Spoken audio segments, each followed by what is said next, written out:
Good afternoon, everyone, and welcome to the Columbus Metropolitan Club. Founded in 1976 by 13 visionary women leaders, CMC connects people and ideas through community conversations at forums just like this one nearly every week.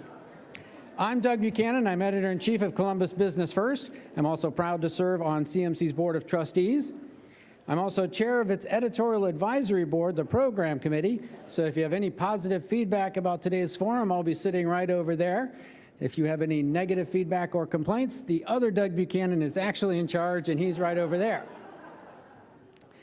Let's thank the organizations that help make today's community conversation possible. Accenture, Battelle, Otterbein University, Regionomics, and the United Way of Central Ohio. Let's have a hand for them.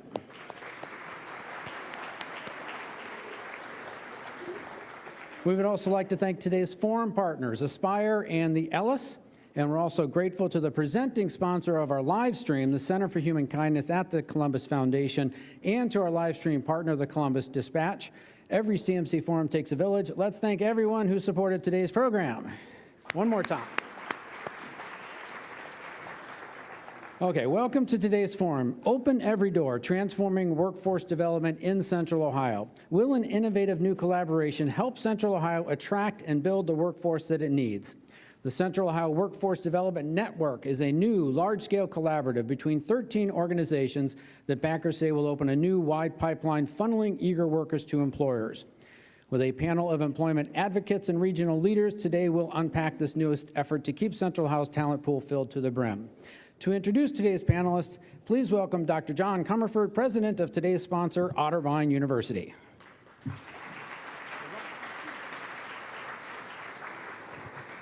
Thank you, Doug. It's a real pleasure to be with you today. My name is John Comerford. I get to be the president of Otterbein University and the president of the Coalition for the Common Good with our partners at Antioch University. We jumped at the chance to sponsor today's forum because what we do as educators is we are workforce developers. And higher education is a mess in a lot of ways, and one of those ways is we traditionally put on a program and we cross our fingers and really hope it's what you employers want, but we never actually ask you. And we need to do better than that. And so at Otterbein, we've done things like build the point and bring employers onto campus, requiring every undergraduate to have an internship, study abroad, or another immersive experience before they graduate. Our partners at Antioch University are doing professional development work inside of companies, upskilling, certification programs, recompletion programs at a half a dozen Central Ohio companies, including InnoSource, Nationwide Children's Hospital, et cetera, et cetera. This is the future. The future is partnership together, educators and those who need the workforce working in partnership. So we're glad to be here today. I'm pleased to be able to introduce our panelists today, who are Toni Cunningham, president and CEO of the Godman Guild, Lisa Devine, who's manager of talent acquisition for Worthington Steel, Scott Johnson, who's director of Central Ohio Workforce Development Network, and our moderator today will be Bo Chilton, the CEO of Impact Community Action and former Otterbein employee. I just learned that really is his greatest qualification. And Doug Buchanan, the other Doug Buchanan, will be taking questions from the online forum. Please welcome our panelists.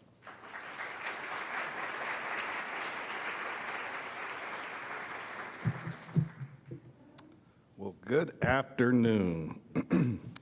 Let me first say thank you to Lisa Pat McDaniel, who is CEO of the Aspire, formerly the Workforce Development Board of Central Ohio. It was her vision in concert with Marge Pizzuti, who had the idea to bring together the organizations to work on this collaborative in a new way, and I'm grateful to share more information with you about that. I also want to thank my co-chair in this work, Ryan Burgess from Goodwill.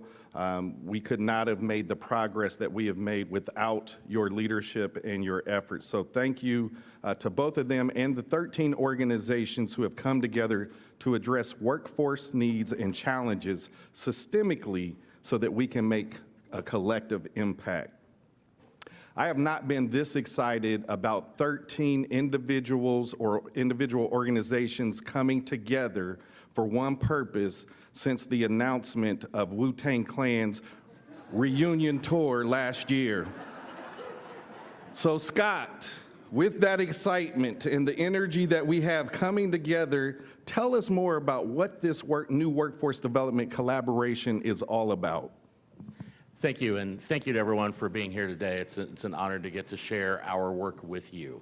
The Central Ohio Workforce Development Network, as Bo said, is a collective impact effort where we have 13 organizations who provide quality workforce development services within our community who are trying to identify ways that we can scale and do better. We also have the support of One Columbus and Aspire, so we're really trying to streamline how we think about workforce. For the employers that are in the room, you don't want to have 13 different relationships if you don't have to, do you? It's a way that we can help you connect with great talent very, very quickly. When we first formed back in April as our first official effort, and keep in mind we're about 5 months official now, we did a survey of all of our member organizations. And there were a few things that we found that I think would be really valuable for you to know.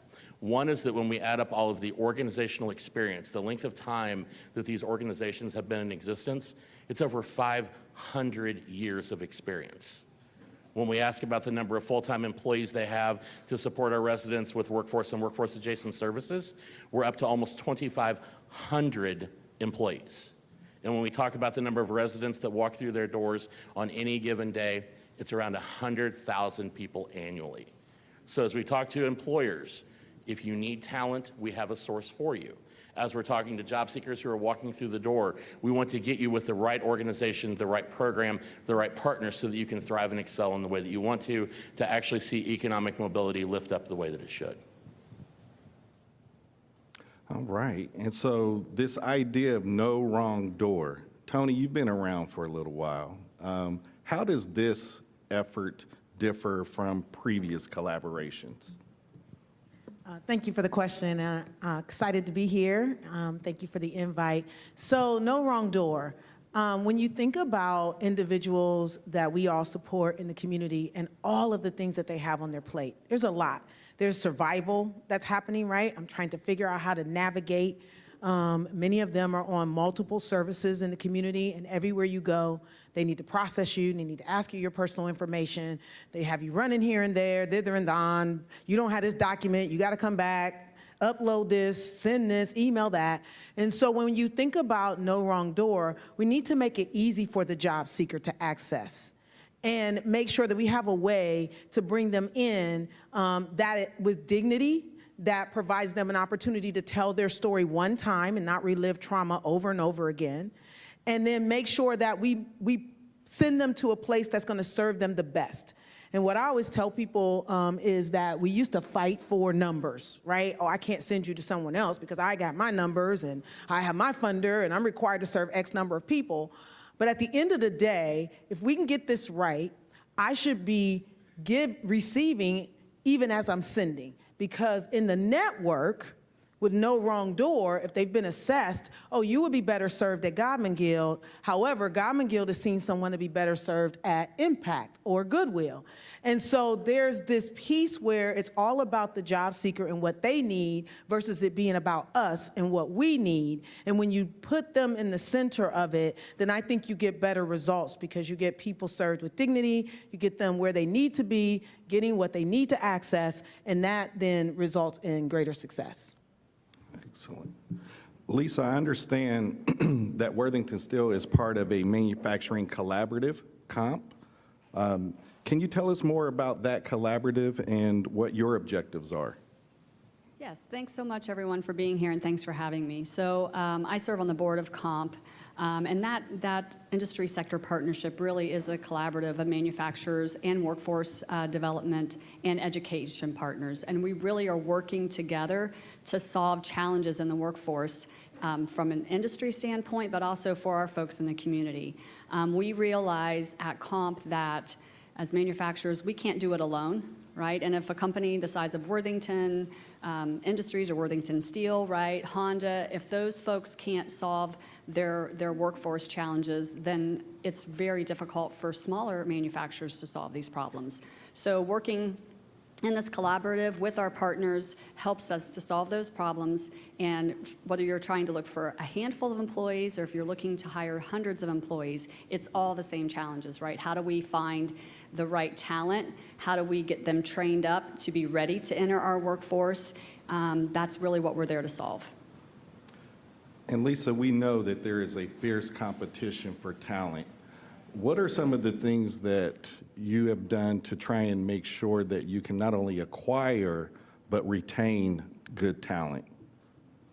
So at Worthington Steel, it is truly a race for talent, right, among there. And at Comp, we realize that we are not each other's competition, right? We have to work together. But specifically at Worthington Steel, we're all about developing our employees. We want to be continually hiring for entry-level roles so that we can develop our people and grow them and give them the skills that they need, not just to have a good-paying job, but a great-paying career. So that's really what we're after. We would say probably at our facility here in Columbus, about 90% of our employees get a promotion within 6 months of employment. So we need them to have those entry-level skills. We need them to have those soft skills too, are so much more important sometimes even than the technical skills for us. So accountability, communication, problem solving, those things are really important to us. We can teach them to do the other things. So having them have those things get in the door and we can develop them and grow them, that's our goal. We've talked about the idea of a collaboration and working together as a collaborative versus competing. And that sounds good in theory, but what does that really look like in practice when you have organizations that are competing for resources, resources are starting to become a little more restricted? How does that really work in practice? Toni or Scott? Well, I would say, number one, they drafted me to be on the hardest committee in the group because I have to build infrastructure and systems and processes internally of how we'll work together. And so we had this conversation, and I think it's going to be important how we build trust. It has to start with trust because we are all nervous. I'll be honest with you. I don't have an amazing budget right now. We're all budget constrained. We're all struggling for resources. We all want to show our values so that we can attract funding. But we have to have this level of trust where we believe that if we're a part of this ecosystem and it's working the way it should, everyone will have what they need to do what they need to do. Right? And so one of the ways that we're talking about that is, and for those members know that a survey is coming, but we really want people to take a good look at their organizations and tell us, what are your top signature strengths in each of your organizations? There are a lot of organizations that do a lot of things. But if you really drill down, there's probably 2 or 3 things that they do really, really, really, really well so that we can make sure of all the complement that we have in the ecosystem. We've got people who focus very well on skill-based training. We've got people who go really deep on professional skills development. We have people who have really strong workforce-adjacent programs. We need to understand our profile, right, so that we can know what we have in the network, then build the trust to know that if I send, again, I go back to, if I send someone to you, I believe someone's coming to me. So I will have what I need, and then as a group, we can attract more resources on a larger scale that can then be shared among those of us in the ecosystem that are getting the work done. Yeah, I think the thing that I would like to add to that, as we look at the talent pool that's available for us right now, a lot of people aren't aware of an initiative that United Way at a national level launched, which is called United for Alice. Alice households are households who are asset limited, income constrained, but employed. So those individuals are above the federal poverty level. They're not receiving benefits, but they can't pay their daily bills. When you start to look at those below the federal poverty level and those that are below the Alice household threshold, it's 39% of our community. And so what we see is that that population isn't walking in our doors because they don't have time to think about that. They're worried about paying their bills, keeping the lights on, keeping food on the table. And every month they have to make a decision on what they will and what they won't pay. So part of what we're working on with this idea of identifying, we keep calling it our North Star. Like, what's the North Star for each of our member organizations? Once we have that identified, we can figure out how we can help people slow the grind that they have to pay their bills so that we can help them accelerate and go through professional development. You know, Lisa, I think it's amazing that you said 90% of all of your entry-level employees see a promotion in 6 months. What does that do for the psyche? It tells me that I'm capable. It tells me that I'm ready to do more. And so if we can find a way to help individuals stop working 2 or 3 or 4 jobs to survive, that will mean a lot for us. For a family of 4 right now, according to the most recent report that was released, and thank you, Michael Wilkos, for reviewing this with us last week, it actually takes a family of 4 around $93,000. That's $45.48 an hour to be just at a survival rate. They're still making decisions, and that's if they have children that are in childcare. To really have a thriving budget for that household, it's $148,000. It's $75 an hour combined between both working adults.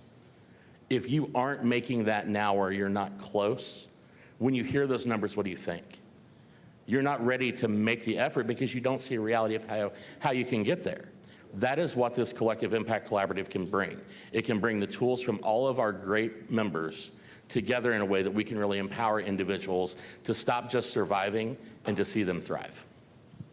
If I could, I think that's the collaboration that's happening here is so important to not just Worthington Steel, but other companies throughout Central Ohio, right? Because a lot of the folks that Doug and Toni are referring to, they are not even aware of the careers that are available, right? They don't understand. They're looking at what they see in their areas, and they're saying, well, I'm going to do fast food, and I'm going to work 3 of those jobs, or I'm going to do, I'm going to work in retail, and I'm going to have to work fast food part-time just to make those ends meet. But if this collaborative will really help us reach those people and let them see that, hey, these are not just jobs, these are careers. And I had no idea what was involved working at the Worthington Steel plant. I had no idea that people start there on the shop floor at an entry level, including our president of our company, who is now the president of Worthington Steel, right? He started years ago on the shop floor. So there is so much more that they can achieve, and there are companies out there like ours that want to help them get to the area where they are not so stressed about just paying bills and making sure that they can put food on the table for their kids. So Lisa, Scott mentioned this term ALICE, Asset Limited Income Restrained Employee. So these are hardworking people who are struggling to make ends meet. What have you seen in terms of those entry-level positions and the needs of those entry-level employees? And has there been a shift in attitude and expectation of job seekers? Yeah, I think that job seekers they want more, right? They need more, right? So they don't just need good paying jobs. They also need benefits. They also need to be able to pay good health care coverage to take care of their children. They need assistance with child care, things of those sorts, right? So that's what they're looking for, and they're looking for a way to have a future for their families, not just a job. And so I think that's the most important thing that companies need to be thinking about when they're bringing people on board. It's not, this is just employee number 75173. This is Joe Smith, and Joe Smith is married to Sue, and they have 3 kids, and this is the entire employee, right? We have to look at the entire employee and what their needs are, and I think that's what our folks are looking for.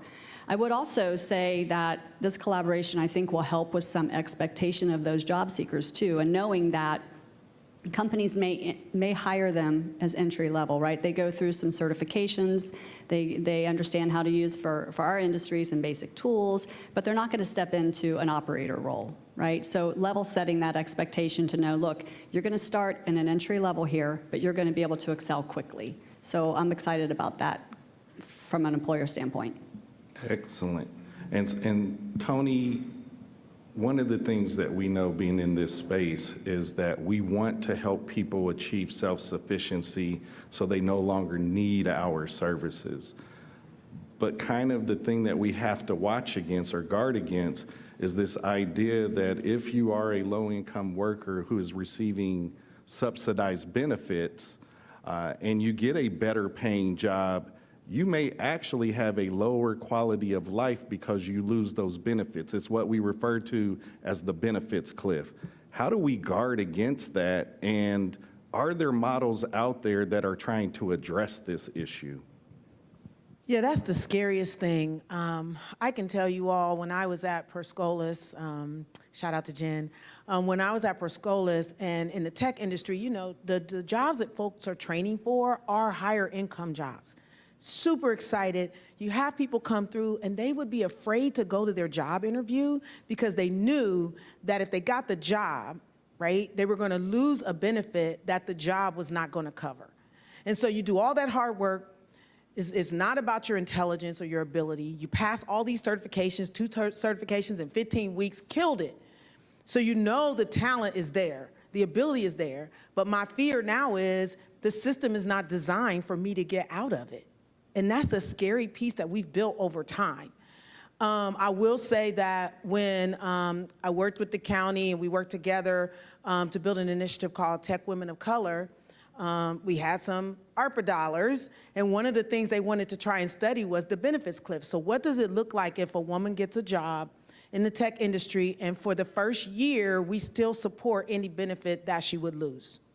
Giving her time to step her income up so that she wouldn't go under and we wouldn't make it worse for her, right? Who wants to say, I got you a better job or a good job, but I made your standard of living worse? And so doing that step down approach and seeing and studying the benefit of that to see how that would work and play out long term. I don't think it's as hard as we've made it. It's really baffling to me that that is challenging to say, oh, as your income grows, your benefits step down. That's not hard to design, right? But it takes will. It takes legislation, unfortunately, because the system that we have is legislatively in place. So somebody has to bring something to the floor to make the change. But it's a very real fear. There's a fear of success. If you have never lived an unsubsidized life, you are freaking scared, and especially about losing the housing voucher. If nothing else, making myself housing insecure because I got a good job, that's crazy, right? Or I'm working my job and my boss comes to me and says, hey, you've been doing a great job and we're ready to upgrade your position and it's gonna mean that you're gonna get a $10,000 raise. And you say, no, don't give me that raise, because if you give me that raise, I lose the ability to have my housing voucher, but your raise is not gonna cover what I would have to pay in rent this day. So keep your money and maybe give me a couple extra days off or something. Like, what's the about, right? So who wants to be in that situation? So we have to figure this out because it's a very real concern. Even as talent developers, it's a very real concern. We don't want to just be moving people from poverty to Alice. We want to move them out of Alice and into thriving wages, right? But we know that to do that, we are creating a vulnerability for a vast majority of people that we support. So it's a very real concern. So Scott, along those lines, what does a living wage mean these days? If in fact people are struggling to make ends meet, even making some of these higher wage jobs amongst occupations like law officer or nurse. And how do you know of any other creative solutions on, so Toni mentioned a legislative change long term, but are there any short term things that we can do to address it? Or are there any creative ideas that you've heard of from employers to help address this issue with the benefits cliff? So there are a couple of initiatives that are out there right now that actually play right into this. One of those is with Columbus Metropolitan Housing.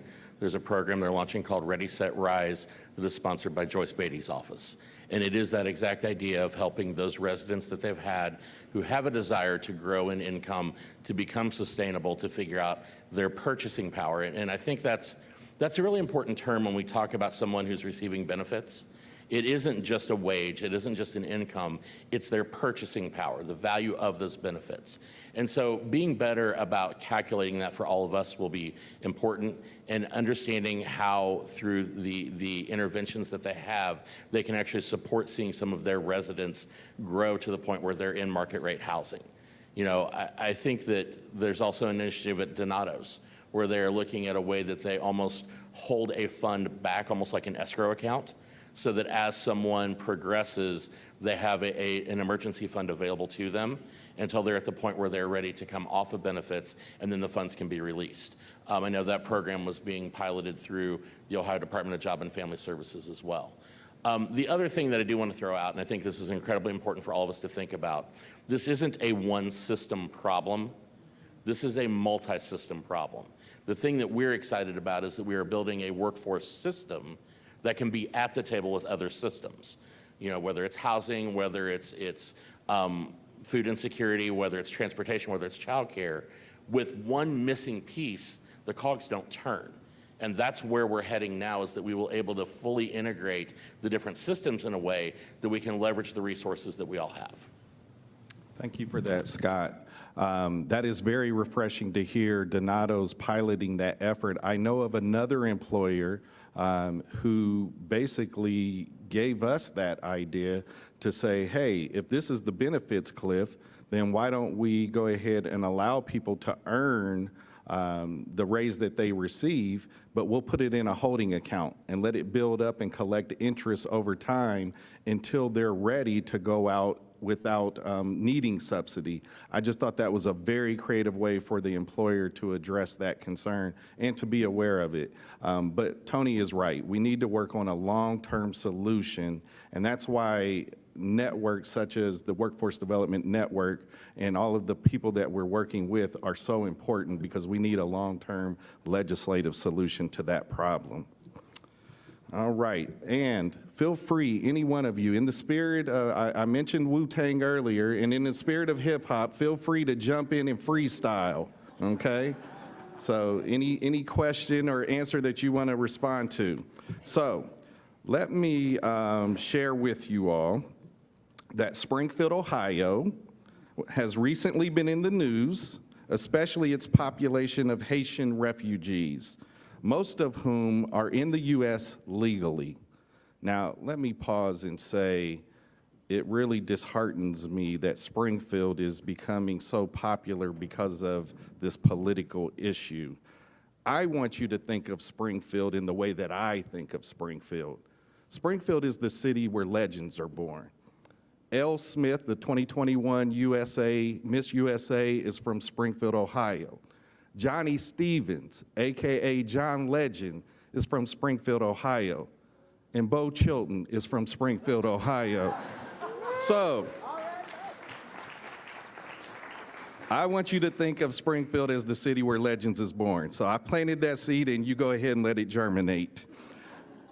One of the things that is happening in Springfield is a influx of immigration, and what people should know is Springfield is one of the Rust Belt cities who wanted immigration because of population loss and unfilled jobs, and so Springfield welcomed our immigrant community. It has created some tensions because it's been a mass influx on a very small city, but I can tell you most of the neighbors there really embrace our Haitian immigrant neighbors.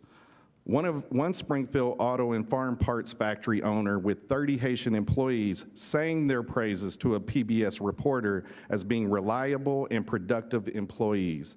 He told PBS he wished he had 30 more just like them. So my question to this panel is, what is the role that immigrants and refugees currently play in helping Central Ohio meet its workforce needs?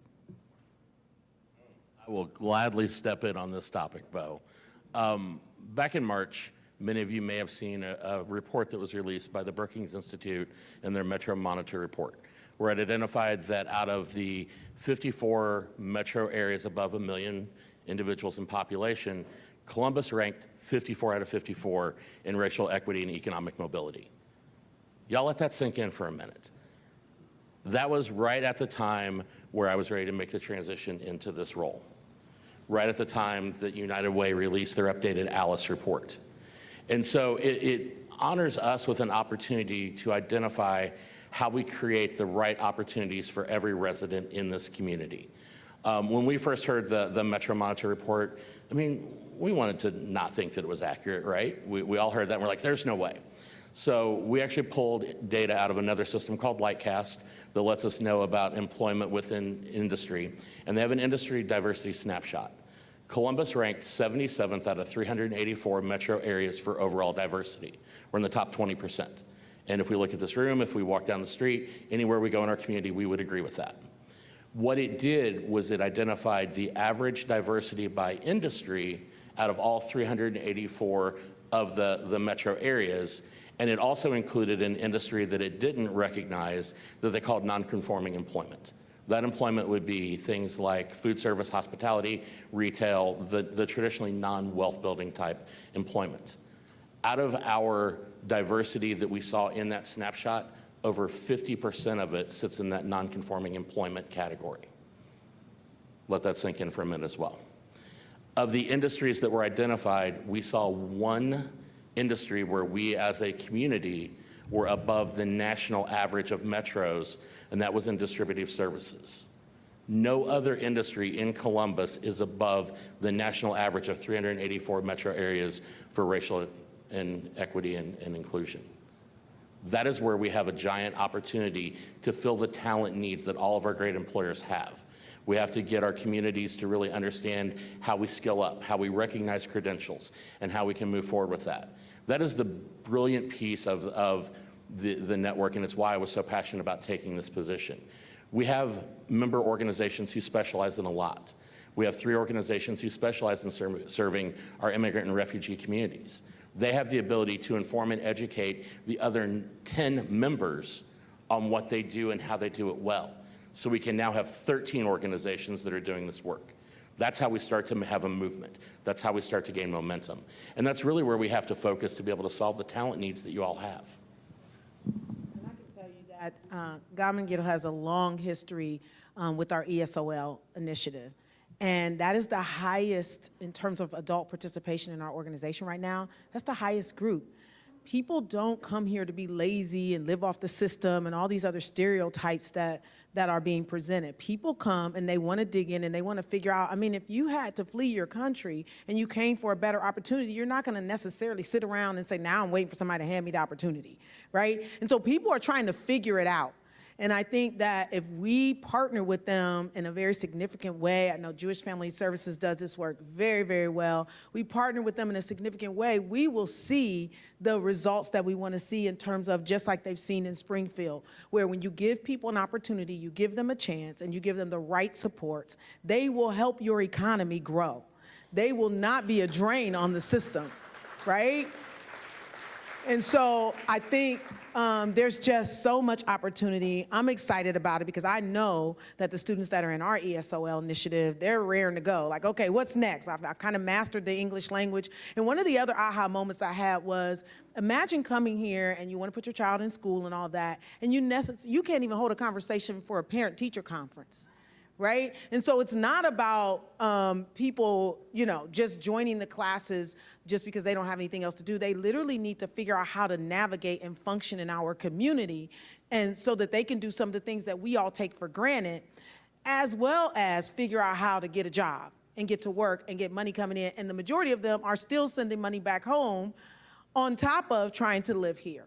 And so that work ethic and that why behind why they come to training, we used to talk about the why. Why do you come? And I remember and when I was at Perscolas and we would ask people their why. And I had one young lady one time that was like, well, my why for trying to get a really good job is because I send money back home because my family is building wells for clean water to come to our community in our village. So she had a different why for getting up and coming to class every day and passing those tests and making sure she succeeded and then going after the job.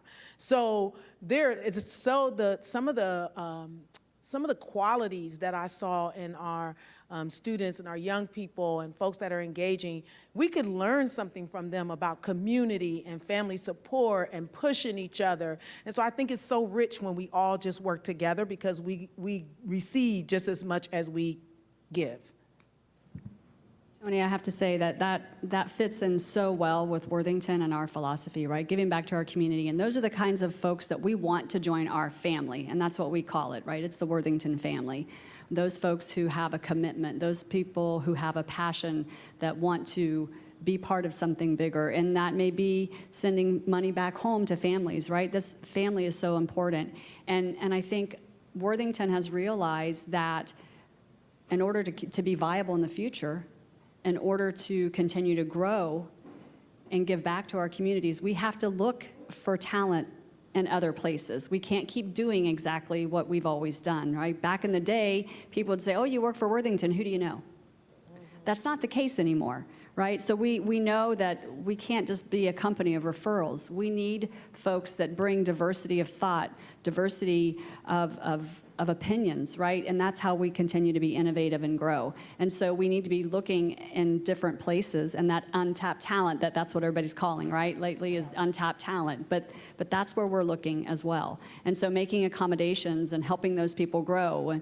We've had conversations about how do we provide training or education for folks who are not, English is not their first language. So how do we help them grow and help them work safely in our areas? Because safety is number one, right? We're working with huge equipment. Those little coils of steel, the lightest one we work with is 750 pounds. So we have to be safe, and we want people to go home the same way they came in. So how do we do that? And we know that's an important part of being viable in our communities and in the future. Excellent. I will ask one more question. It is the CMC's longstanding tradition to take audience questions. We'll move to questions from our live stream and in-person audiences in just a few minutes. If you have a question, please make your way over to the microphone in the back of the room where Doug is. If you are joining us online, please type your questions into the chat. Before we take audience questions, panelists, I have just one more question for all of you. Given what we talked about the importance of the migrant community, of immigrants to our workforce, we saw a warm embrace of diversity, equity, and inclusion coming after the death of George Floyd in May of 2020. And there seemed to be a real reckoning and awareness of the importance of addressing structural racism and promoting diversity, equity, and inclusion. Since there has been a little bit of a backlash, particularly with the Supreme Court ruling against affirmative action. Just curious, what is your sense of the status of diversity, equity, and inclusion in today's workforce? Ooh, that's a deep That's question. a big one. That's a deep broad. one, Bo. Thanks for taking that. I mean, I'll kick it off. I may sound a little nonsensical, but Yeah. No, I have to believe, though, that we made some headway with that work. And what I believe is that while, the Supreme Court and others at the higher levels may have decided it's not important or it's creating reverse racism and all that, there are good people in our organizations that get it. And the hope is that there's leaders in these organizations, even if you're not the CEO, but you can still be an influential leader among the team that has decided this is what I want for the group that I lead. I want to make sure there's diversity of thought. I want to make sure there's ethnic background diversity. I want to make sure that, everyone has a fair seat at the table. And so my hope is that there are still those that are driving it, even if their companies decide overall they're going to make some sort of announcement that they no longer have, a DE&I initiative, or they've gotten rid of their department or their chief diversity officer. I have to believe that there are enough good people who will kind of carry that down through the organization and make sure that it happens. Now, I also think that we have to be open to calling it out when it doesn't. And I think we have to begin to police ourselves. We can't always rely on, someone said we have to do this, because that's when you don't have real change. They just do it because you have to, and then as soon as you think nobody's looking, you decide not to do it anymore. But we have to begin to police ourselves and hold ourselves more accountable for what we say we believe and what we say we want, versus having it be pushed down on us, and if it's not, then we can just kind of let it fall by the wayside. I think I would like to add that although there has been that national perspective that has changed, this is Columbus, Ohio. Y'all have been here 7 years, and when I first came in, I heard about the Columbus Way. I moved from Indianapolis and thought, no, that's not really a thing, but it is. If we do the right thing in everything that we do, we don't have to worry about what Bo's talking about. When we look at staffing, if we hire the right person, if we look at building the right talent, if we look at just making every effort to do that right thing, it will become part of our normal everyday. I know in the John Glenn Leadership Institute last year at the forum, they talked about how it takes about 36 months to really implement a strong diversity, equity, and inclusion plan. Do y'all know how long the normal DEI officer stays in their role? 12 to 18 months. So things never get implemented. So it's exactly what Toni said. We have to figure out how we do the right thing every day to lift up the right initiatives to make this work. It's how we'll see success. And I would say that at Worthington Steel, we don't have an official, director of DE&I, but it's organic, and I say that because our philosophy is rooted in the Golden Rule, right? So since 1955, we've been trying to treat people the way we want to be treated. I always say that we go to the Platinum Rule, which John P., when he was our CEO, he didn't sanction this, but I just said it anyway, right? I asked for forgiveness. So I just said I go to the Platinum Rule, right? So we treat others the way they want to be treated. I teach philosophy classes. Yes, we have philosophy classes at Worthington, right? We talk about it. It's not just words on a wall. It's not just, I don't have my badge on. Don't tell anybody. But it's not a card we carry around, right? It's a real thing. It's living, breathing. It's about behaviors. Even during that time period that Bo mentioned, we went through, and I had the pleasure of visiting all of our facilities and doing inclusion training, is what we called it. Talk about the issues that we're facing as a country, talk about the issues that we're facing as employees, and noticing our differences, and these might not be things that you see, right? And I had the pleasure of sharing, like, by looking at me, you don't know that I was raised in Appalachia County, and my sister and I walked hand in hand out to the outhouse when I was a little girl, right? So people are like, what? You're not that old. Yeah, I am. But down in those counties, people didn't have indoor restrooms. Like, we had water, we just didn't have indoor toilets, right? So those are things that people bring with them, and they go beyond the color of our skin. They're economic, they're demographic. My great-grandmother was 100% Cherokee, so I bring that with me. So there's so much more, and we talked about that with the employees and said, what are your concerns? What do you not know? Get to know the people that you work with. See them as human beings. And as we hire people, we bring people into our company, we look beyond those things too, right? We're looking for that individual. I mentioned it earlier. We look at the entire human being, right? So it goes beyond that. And I think companies need to make sure that they're not making it an initiative. It's part of who they are. Thank you. Doug, we have some questions. Bo, thank you very much, and thank you to today's panelists. Great conversation. If you have a question, please do join us here at the microphone. We'll try to get to as many questions as we can. Great questions at CMC take 30 seconds or less to ask, and what punctuation mark do they end in? A question mark. Thank you, everyone. From the live stream audience, Michael Miranda asks, is there a central directory or organizational network chart for Central Ohio to help professionals be more informed on the best referral destinations for job seekers, particularly young adults? Sounds like a question for the one-stop guy.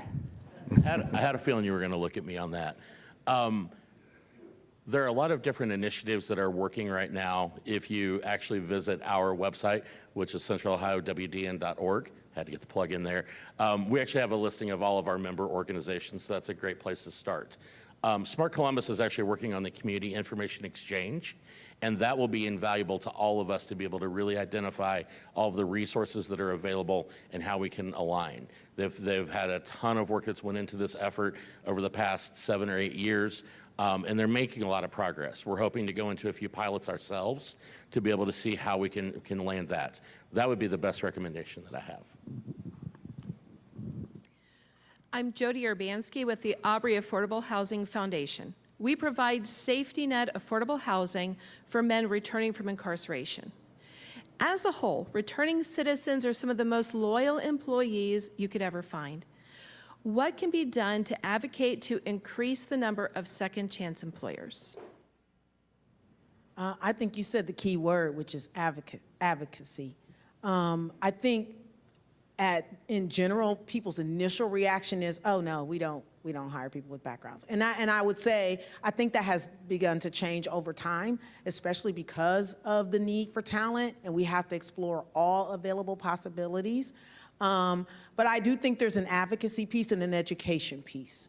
And also, you know, sometimes when I have conversations with people, I'm thinking, think about the worst mistake you ever made and if it followed you forever and ever and ever, right? Like, come on. That's not, we all evolve as individuals, and we all, you know, have had things in our past that we just maybe didn't get caught, but we have things in our past that we're not proud of. And so imagine someone holding your biggest mistake against you for the rest of your life, and it impacting your housing and being able to feed your family and whether or not you can actually have a job. And so I think there's a lot of advocacy and education that can happen. And also, just like I'm gonna put a plug in here about skills first hiring and degree inflation. Just like not every job requires a degree, there are also jobs where your background really doesn't come into play. And especially when you look at what someone has done since they've come out of incarceration. They've worked to better themselves, go through job training program, go back to school, all these different things. And so there are other indications that will tell you whether or not someone's ready to move on. And we should honor that. I would say as Worthington Steel is a second chance employer, we often look at it sometimes as a first chance employer, right? Because oftentimes some of the folks that are leaving their justice impacted, they haven't even had a chance. Right, so you know, every company has a policy, right? We look at everybody. We don't really ask about their background, right? That's not something, we don't want to hear it. I know from a recruiting standpoint, we're kind of like if someone says, you know, I do have a felony, and we're like, la la la la, no, not really, but we have a strict policy about that. Okay, that's great. You know, everybody goes through a background check. You do have to go through a background check to work with us. And if you have something in your background, there is a review policy, right? So we're gonna look at that as a company and see if that is something that we can work with, right? I mean, our number one goal is to keep our employees safe. Everybody wants to feel safe and feel comfortable in their work environment. So we do, you know, consider those things as well. And I think the other piece that's really important with that, as we build relationships with employers as a workforce development network, there becomes a level of trust. I know we've all talked about that. But there also is a two-way interaction there. If Lisa has someone who applies at Worthington Steel that doesn't fit what they're doing for hiring, instead of just telling the person no, that person should be referred to us as a network so we can then help them find what is the right fit for them. We shouldn't just discard candidates that we're not hiring. We need to keep them engaged because they applied for a reason, y'all. We need to figure out how we get them in the right seat.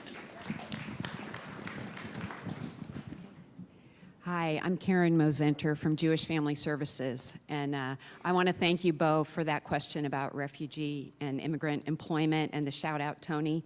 I would love to talk about that, but I know Doug would give me the hook. So I will ask a different question, and to start with Scott. Scott, you talked about employer or workforce adjacent services that members of our network are offering.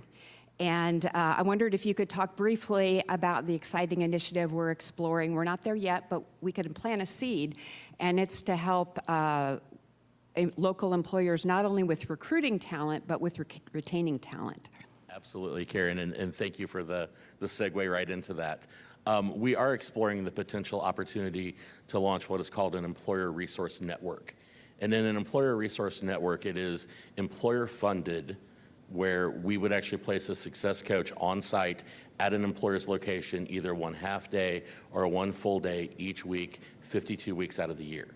And the goal for that success coach is to help solve all of the issues that get in the way of employment.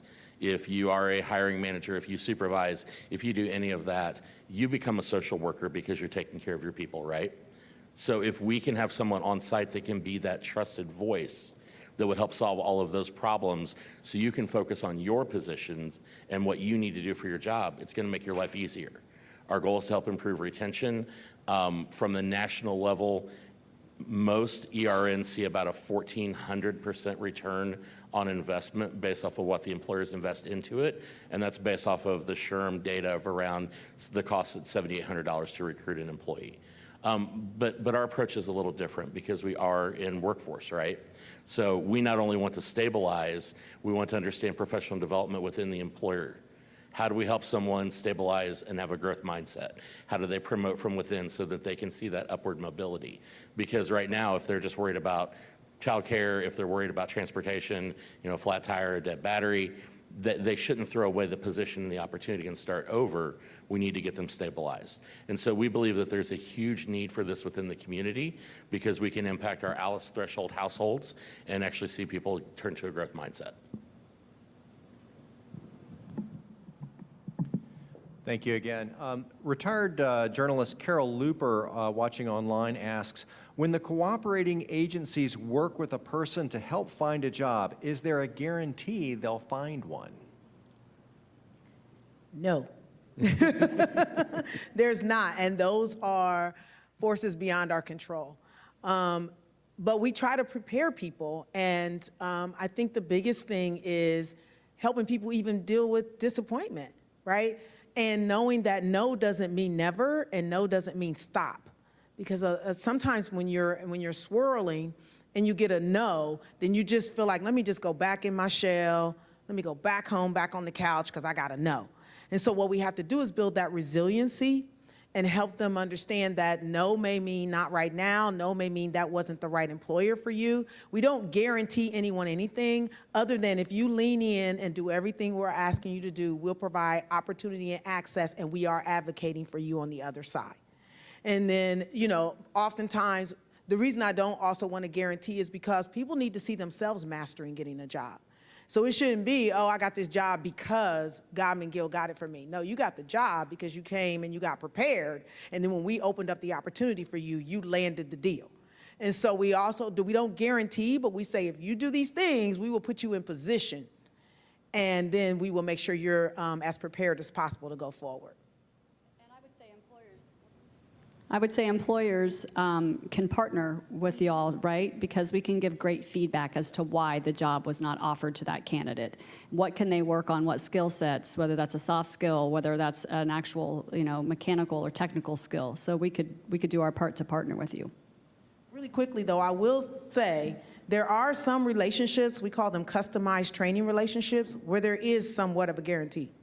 Now, I will say that. Usually the employer is funding it. You get the group of people, you have a set curriculum, you train them, and then the employer says, everyone who completes this successfully, I can pretty much guarantee, even though they have to go through an interview process, that they will land a role with our company. Thank you. We have 3 minutes left for a final question. Hello, I'm Jeffrey from CareSource, and I have a lot of members that'll come up to me at events and state that a barrier that they have for working are two main areas, transportation and childcare. Scott touched upon it a little bit. So is it the employer, the state, or government's responsibility, or is this something your workforce can do to improve? If we can tackle that childcare issue, we can solve a huge problem and increase our workforce. And our kids deserve a great future. So what can your task force do to improve the childcare dilemma we have? Yep, I'll gladly take it. This goes back to my comment earlier about aligning systems. We have an initiative for transportation right now that will be on the ballot in November for Link Us.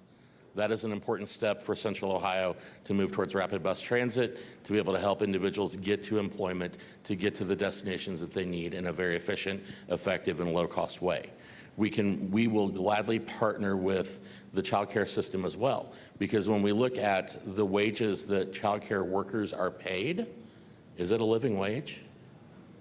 So we all have to advocate to find a way to make child care, that industry, a sustainable industry. And we do that through aligning with different systems, with advocating to our elected officials, with advocating to our employer bases to figure out what the solutions are. Because the solution for Worthington Steel isn't going to be the solution for Kroger, isn't going to be the solution for another employer. They have to be tailored to that particular industry, but we can be the voice that says, this doesn't make sense, how do we start to fix it? All right, thank you. Doug, please join me at the podium.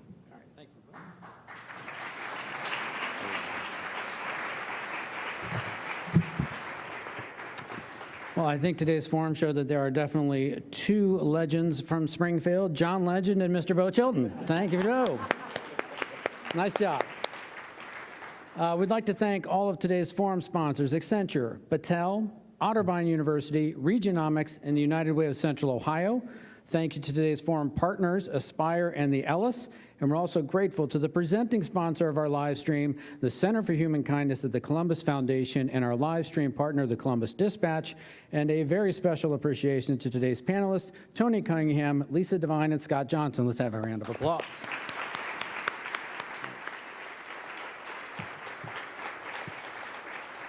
Please register and join us next Wednesday right here at the Ellis for our next forum, Housing, Health, and Hope, Opening the Gates to Opportunity in Central Ohio. Thank you again, everyone. Have a great afternoon.